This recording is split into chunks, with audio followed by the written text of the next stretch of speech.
Bonjour les Jedi et bienvenue sur Star Wars Artefact. Mon nom est Dominique, alias Loldo, et aujourd'hui, je vous propose un résumé de la saison 2 du Mandalorian. Il va sans dire que si vous n'avez pas complété le visionnement de cette saison, il est fortement recommandé de le faire, puisque cette vidéo contient de nombreux spoilers ou divulgateurs. Maintenant que vous êtes prévenus, revisitons ensemble cette magnifique saison. La saison 2 du Mandalorian a été riche en surprises et en émotions. Nous avons découvert de nouveaux personnages, retrouvé certains que nous avions appris à connaître dans la saison 1, et d'autres ont fait la transition du monde de l'animation au monde réel.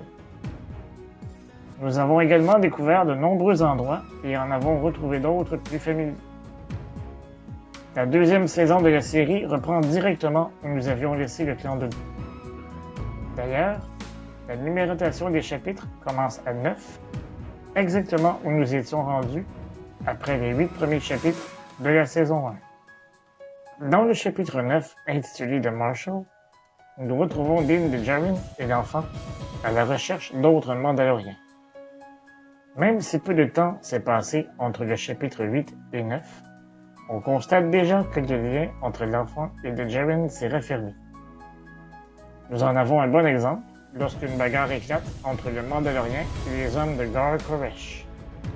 Lorsque l'enfant voit Din activer ses oiseaux siffleurs, ou Whistling Birds, il comprend ce qui s'apprête à se passer et referme le couvercle de sa coquille par lui-même. On retrouve la mécanicienne Pelimoto sur Tatooine et on fait la connaissance de Cobb Vanth qui arbore l'armure de Boba Fett. Ce dernier, incarné par Timothy Olyphant, est le Marshal de Mos Pelgo, une petite ville minière aux prises avec un dragon crate. Une fois le dragon vaincu, Vanth remet l'armure de Boba Fett à Din avant que les deux ne se séparent. L'épisode est bourré d'action, et même si l'épisode est très long, il n'y a aucun temps mort. J'ai bien aimé découvrir le personnage de Vanth, un homme droit et honnête. Cependant, c'est le dernier plan de l'épisode qui a le plus fait jaser, puisque nous avions enfin la confirmation que Boba Fett était toujours vivant. Dans le chapitre 10, intitulé The Passenger, nous sommes encore témoins de l'évolution de la relation entre le Mandalorien et l'enfant, alors que ce dernier voit sa figure paternelle mentir pour se sortir d'une fâcheuse situation. Est-ce là le type de valeur que Din veut transmettre à l'enfant? Gardons en tête que le Mandalorien n'était qu'un chasseur de primes il n'y a pas si longtemps. Il y a donc beaucoup à apprendre sur son nouveau rôle de père. À ce stade-ci, je crois qu'il considère encore l'enfant comme une mission plutôt que son enfant. Au cours de l'épisode, nous sommes présentés à la Dame Grenouille qui en est à sa dernière chance d'assurer sa lignée et qui doit être réunie avec son mari pour féconder ses œufs. Après être passé par la chaleur de Tatooine, nous nous retrouvons sur Mando Kreis, une planète de glace. Tout au long de l'épisode, on voit l'enfant manger les œufs de la Dame Grenouille. Honnêtement, je ne sais pas encore si je dois en rire ou m'inquiéter pour la lignée du couple. J'ai bien aimé l'utilisation des araignées Krykna. Je les trouvais déjà terrifiantes dans la série animée Rebels, et la transition au grand écran était parfaite. Les œufs m'ont rappelé mon enfance à l'époque où j'étais un fan de la franchise Alien. Dans le chapitre 11 intitulé The Harris, on assiste à la réunion touchante de la Dame Grenouille et de son mari. Heureusement, il lui restait encore des œufs et au moins un d'entre eux a pu être fécondé. Le Mando se retrouve à bord d'un bateau de pêcheurs Quarren qui, fidèles à leurs habitudes, trahissent Din pour tenter de s'emparer de l'enfant. Heureusement, il est secouru par Bo-Katan Kryze, incarné par Kaylee Sackhoff. Je vous avais parlé un peu de cette rumeur lors de mon analyse de la bande-annonce de la saison 2, et je dois vous avouer que je suis très heureux qu'elle se soit concrétisée. En effet, non seulement Sackhoff faisait le doublage de la voix de Bo-Katan dans la série Clone Wars, mais l'aspect physique du personnage animé avait été basé sur l'apparence physique de Kevin. Le choix était donc évident et le résultat était excellent. Le temps d'une mission, Dean confie l'enfant à la famille Grenouille et on sent que ce dernier a déjà fait un pas en avant dans son rôle de père, puisqu'il demande à l'enfant d'être sage durant son absence. L'épisode se conclut alors que Bo-Katan recommande à Dean de se diriger vers la ville de Calodan, sur la planète Corvus, afin d'entrer en contact avec Ahsoka Tano, une ancienne Jedi. Dans le chapitre 12, intitulé The Siege, Dean et l'enfant sont enfin réunis avec deux personnages de la saison 1, Cara Dune et Greef Karga. Je me demandais à quel moment nous les reverrions, et il aura fallu attendre à la mi-saison pour que cela se concrétise. L'épisode est bourré d'action et le temps file à toute allure. Nos héros prennent d'assaut la dernière base impériale se trouvant sur Nevarro dans le but de la détruire. Plusieurs scènes et effets sonores font un clin d'œil à la trilogie originale. La poursuite dans le Cayenne est spectaculaire et j'ai adoré voir les Speederbites et les TIE Fighters se faire détruire les uns après les autres. L'épisode se conclut avec une scène de Moff Gideon qui supervise la phase finale de la construction de Dark Troopers. Dans le chapitre 13, intitulé The Jedi, nous avons enfin pu voir la version non animée d'Ahsoka Tano, incarnée par l'actrice Rosario Dawson.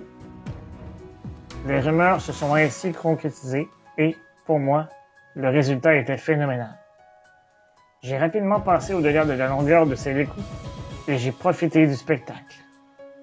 J'aime le personnage d'Ahsoka depuis le tout début et de voir cette adolescente devenue une femme forte et en pleine possession de ses pouvoirs était grandement satisfaisant pour moi. C'est également dans cet épisode que nous apprenons que l'enfant se nomme Grogu, qu'il a vécu au Temple Jedi et qu'il a été évacué par quelqu'un lors de l'exécution de l'Ordre 66. Nous apprenons également, à la toute fin de cet épisode, qu'Ahsoka est à la recherche de l'amiral Thrawn.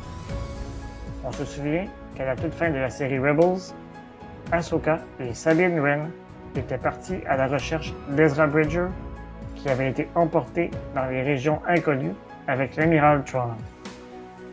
Aurons-nous des réponses à ces questions bientôt? D'après moi, les réponses viendront dans la série dédiée à Ahsoka, qui a été annoncée le 10 décembre 2020. Dans le chapitre 14, intitulé The Tragedy, Din et Grogu rejoignent la planète Tython. C'est sur cette planète qu'Ahsoka les avait envoyés afin de placer l'enfant sur la pierre du destin. Dès que cela fut fait, nous avons pu apercevoir le Slave One se poser au pied de la montagne. Personnellement, je n'ai jamais aimé l'esthétique de ce vaisseau qui, à mon avis, ressemble à un gros fer à repasser. Mais j'étais très heureux de voir Boba Fett y descendre. J'ai été toutefois encore plus surpris de voir que Fennec Shand avait survécu à sa blessure sur Tatooine lors de la saison 1. Dans les instants qui suivent, on nous confirme que c'était bien et bien Boba Fett qui était venu à son secours. Lorsque l'Empire débarque, nous avons droit à d'excellentes scènes d'action mettant en valeur les aptitudes de combat de Fett et Shand. Nous avons aussi droit aux premières scènes d'action des Dark Troopers qui viennent kidnapper Grogu pour le ramener à Moff Gideon. L'épisode se termine avec Gideon qui nargue l'enfant avec le Dark Saber. Il explique à Grogu qu'il veut poursuivre les expériences sur lui et demande que le Dr. Pershing soit contacté. Dans le chapitre 15, intitulé The Believer, nous pouvons clairement sentir l'influence du cinéma américain sur l'équipe de production. Nous retrouvons tout d'abord Mayfeld en train d'y servir sa sentence et travailler dans un dépotoir. Cependant, Cara Dune lui offre la possibilité d'améliorer son sort en accompagnant l'équipe pour une mission. L'équipe doit infiltrer une base minière impériale afin de retrouver Moff Gideon et Grogu. Pour ce faire, ils interceptent un convoi de rhydonium, une matière hautement explosive. C'est alors que nous avons droit à une poursuite digne des films de la série Mad Max, alors que des pirates attaquent également le convoi. Cependant, on peut s'interroger s'il s'agit vraiment de pirates, puisque ces derniers semblent décidés à faire exploser la cargaison plutôt que de s'en emparer. Peut-être sont-ils plutôt des insurgés désirant saboter les plans de l'Empire afin qu'elle quitte la planète. Nos héros réussissent à se rendre à bon port grâce aux troupes de l'Empire qui ignorent que le convoi est en réalité un cheval de Troie. Puisque Mayfeld craint de se faire reconnaître par un ancien officier supérieur, c'est Dean qui doit récupérer les données. Cependant, pour ce faire, il doit retirer son casque lors d'un scan de son visage afin de prouver qu'il n'est pas un criminel recherché. C'est donc la deuxième fois de la série où nous voyons le Mandalorien sans son casque. On sent que ce dernier évolue et que sa rencontre avec Bo-Katan l'a poussé à s'interroger sur la philosophie de son clan. C'est alors que nous avons droit à une autre scène épique, alors que l'officier supérieur mentionné plus tôt les invite à sa table pour prendre un verre. Ceci nous rappelle étrangement une scène du film Inglourious Basterds. Comme dans ce film, nous avons droit à une longue discussion qui se termine par une fusillade. J'ai bien aimé la mention de l'opération Cinder, qui fait référence à la première portion du jeu Battlefront 2. L'équipe s'échappe à bord du Slave One et nous avons même droit à l'explosion d'une charge sismique au grand plaisir de tous les fans. D'ailleurs, je suis certain qu'en regardant la photo, vous avez entendu le bruit dans votre tête. Question de vous contenter? Le voici.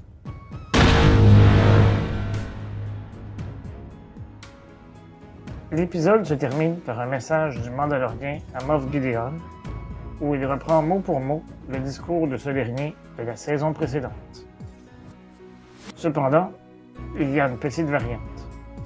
En anglais, Moff Gideon utilise le mot « it », réduisant l'enfant à un objet. Pour sa part, Din utilise le mot « he », élevant l'enfant au stade d'être vivant. En français, la traduction est plus subtile.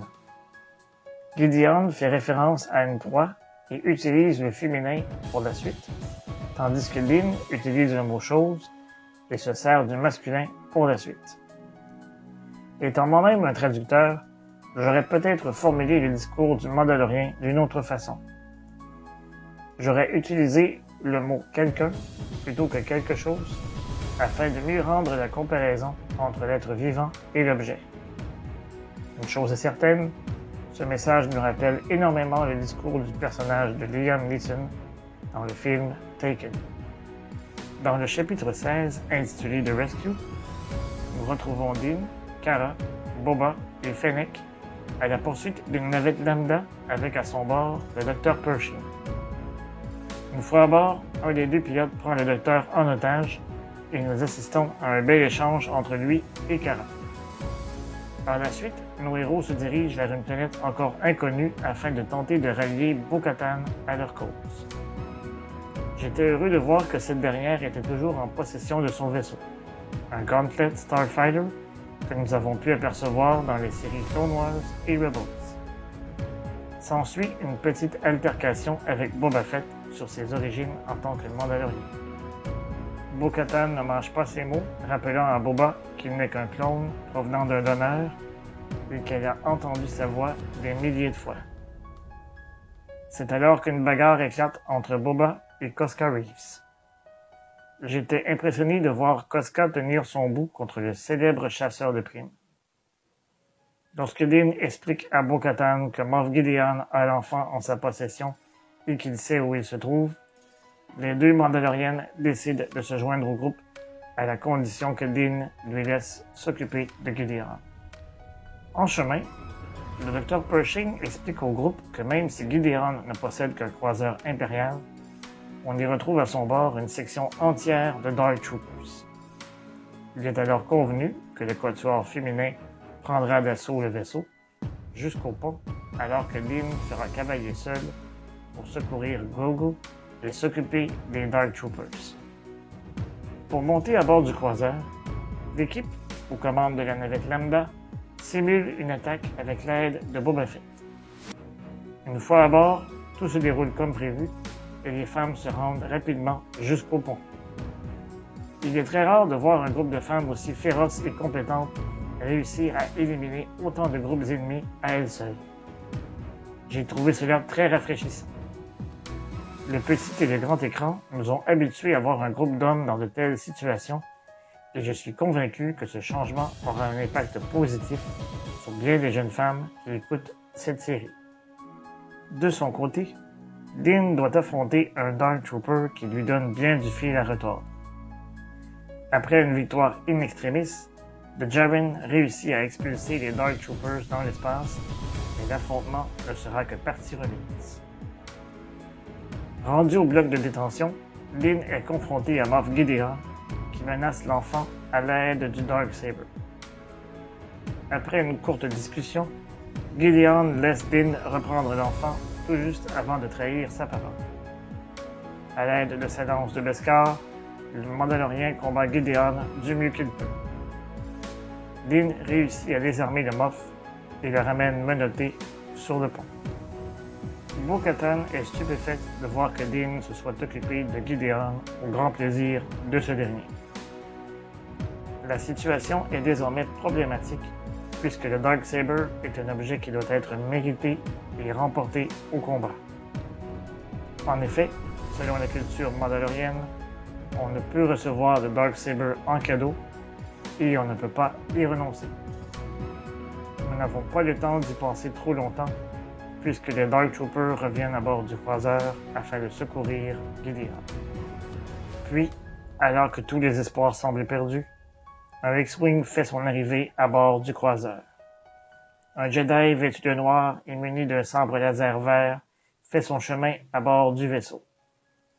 Un à un, les Dark Troopers sont tranchés, écrasés, décapités et détruits. Apeuré, Moff Gideon tente de tuer Bo-Katan et Grogu à l'aide d'un pistolet, mais échoue dans sa tentative avant d'être mis inconscient par Cara Dune. Din ouvre les portes du pont et le Jedi fait son entrée. Il dévoile son identité et on reconnaît le visage de Luke Skywalker.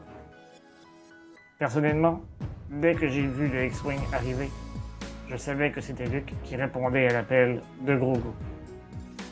Le plan où l'on voyait le manche du sabre tenu par un gant noir n'a fait que confirmer le tout. Il est inutile de vous mentionner la vague d'émotion que j'ai ressentie en revoyant le visage du héros de mon enfance. Je suis persuadé qu'un bon nombre d'entre vous avaient ressenti la même chose. Le moment de la séparation était finalement arrivé.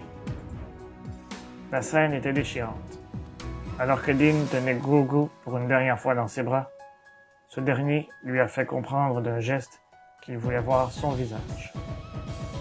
Pour ma part, je pouvais presque entendre Vader demander à Luke de l'aider à retirer son masque afin qu'il puisse le regarder avec ses propres yeux.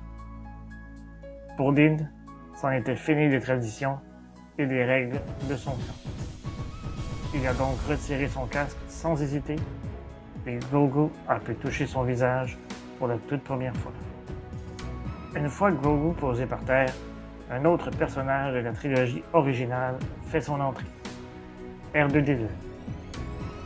Ce dernier semble communiquer avec l'enfant. Peut-être que leur chemin s'était déjà croisé alors que les deux fréquentaient le temple Jedi sur Coruscant. Luke prend Grogu dans ses bras et assure à Din qu'il s'occupera de sa formation de Jedi et qu'il le protégera de sa vie.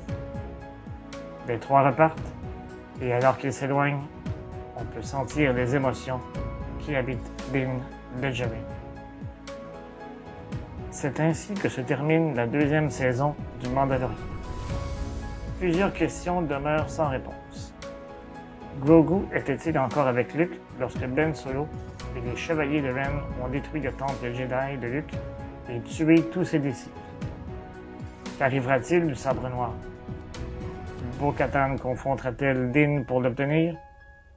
Pourquoi n'a-t-il pas voulu l'accepter comme lorsque Sabine Wren lui a offert? Qu'en est-il de l'avenir de Din Djarin? Retournera-t-il à ses anciennes occupations en tant que chasseur de primes? Je tenterai de répondre à ces questions lors d'une autre vidéo au cours des prochaines semaines. Nous avons également eu droit à un aperçu d'un projet nommé The Book of Boba Fett, prévu pour décembre 2021. Nous aurons amplement le temps d'en reparler au fur et à mesure que les renseignements sortiront cette année. Dans l'ensemble, je suis très satisfait du dénouement de la deuxième saison du Mandalorian. Je crois que Jon Favreau et Dave Filoni ont très bien capturé l'essence de l'univers Star Wars créé par George Lucas. Je suis excité de voir les prochains projets qu'ils nous présenteront. Et vous, qu'avez-vous le plus aimé de cette saison? Dites-le moi dans les commentaires au bas de la vidéo. D'ici là, je vous dis à bientôt et que la force soit avec vous à tout jamais. Remember, the Force will be with you, always.